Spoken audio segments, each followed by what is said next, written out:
Assalamualaikum warahmatullahi wabarakatuh. Ya, semenjak putusan peninjauan kembali yang diajukan oleh para kuasa terpidana dan putusannya ditolak.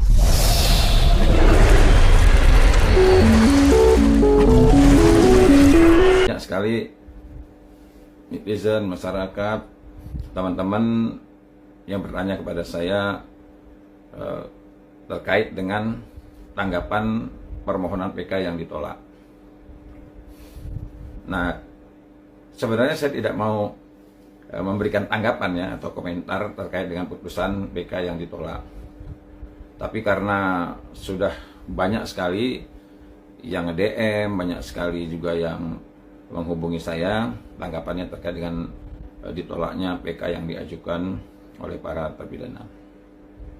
Kenapa kok baru sekarang saya menanggapi ya putusan tersebut? Karena saya pikir begini, kalau saya menanggapi putusan ditolaknya PK para terpidana itu, ini mau nggak mau saya ingin mengungkapkan tanggapan saya, tapi ada rasa kecewanya. Yang pertama begini, sejak awal saya menganalisa perkara ini, saya meyakini bahwa yang dapat membebaskan 8 terpidana ini adalah novum. Wajib kita harus menemukan novum, ya, bukti baru atau keadaan baru. Nah, berulang kali saya mencermati ya apa yang disampaikan oleh JPU bahwa novum adalah barang yang belum dipergunakan saat tahun 2016 yang lalu, saat persidangan 2016-2017 yang lalu. Dan barang tersebut jika digunakan maka akan mengubah putusan. Nah, saya menyimpulkan analisa hukum saya, novum yang sebenarnya adalah handphone dan CCTV. Karena ini belum dipergunakan, dan kalau digunakan dapat mengubah putusan. Saya juga sudah pernah diskusi dengan senior-senior, dengan pakar-pakar hukum, semua sepakat bahwa novum adalah handphone dan CCTV. Nah, waktu itu saya pernah diundang dalam satu acara di Bandung. Saya bertemu dengan Bang Oto Hasibuan, ya, dengan Bang Reza Indragiri, Pak Susno, ya, dan lain sebagainya lah. Saat itu saya sempat ngobrol sama Bang Oto Hasibuan pada saat itu. Nah, karena saya yang menggugat adalah saya menggugat Kapolri terkait dengan handphone dan CCTV. Nah, saya bangga, senang bahwa banyak sekali senior-senior mengatakan bahwa novum adalah CCTV dan handphone. Itulah yang mendorong saya mengajukan gugatan perbuatan melawan hukum kepada Pak Kapolri, bahkan pra-peradilan kepada Kapolri dan Kapolda Jawa Barat. Tetapi ya sayang seribu sayang, langkah-langkah hukum saya ini tidak mendapatkan dukungan yang begitu besar, baik dari para senior maupun dari masyarakat sekitar, khususnya Jabodetabek. Saya berulang kali mengumumkan, ayo datang ke Pengadilan Negeri Jakarta Selatan untuk mengawal gugatan yang saya daftarkan di Pengadilan Negeri Jakarta Selatan. Saya berusaha sekuat mungkin untuk bisa mendapatkan handphone dan CCTV itu agar bisa dibuka dan perkara ini menjadi terang seterang-terangnya kebenarannya seperti apa.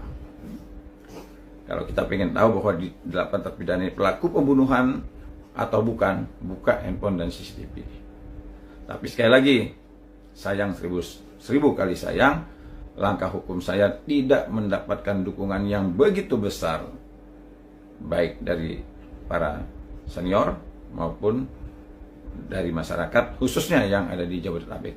Saya belum pernah mendapatkan ada orang yang datang ke pengadilan itu dalam jumlah 5 atau 10 orang saja, tidak.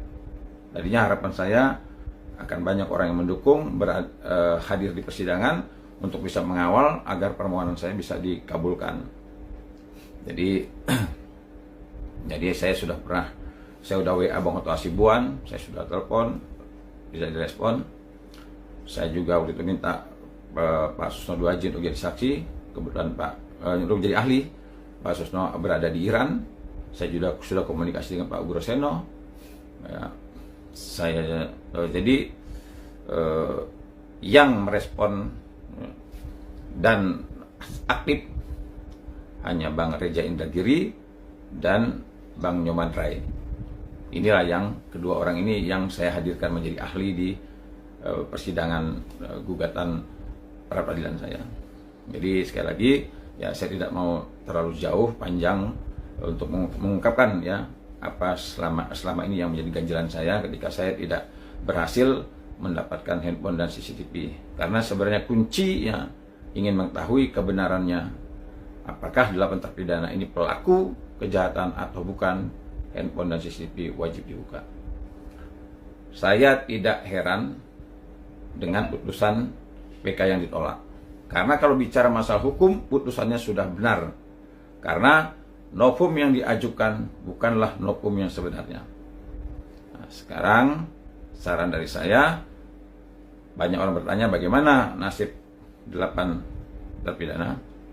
Sekarang sekali lagi saya mengajak kepada seluruh ya, advokat, pada seluruh masyarakat, pada seluruh siapa saja yang peduli terhadap penegakan hukum, ya, silakan ambil langkah agar dapat kebenaran terungkap.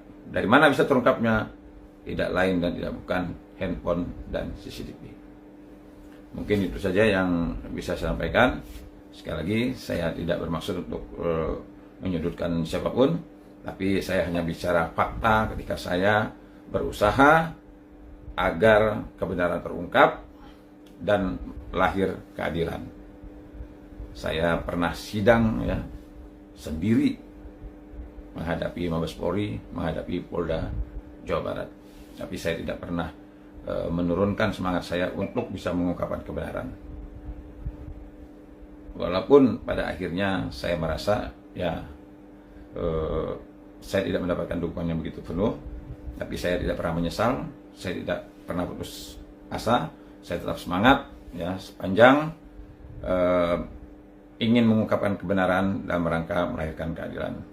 Terima kasih.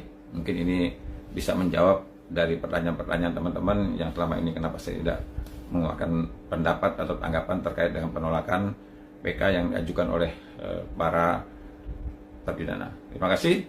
Assalamualaikum warahmatullahi wabarakatuh.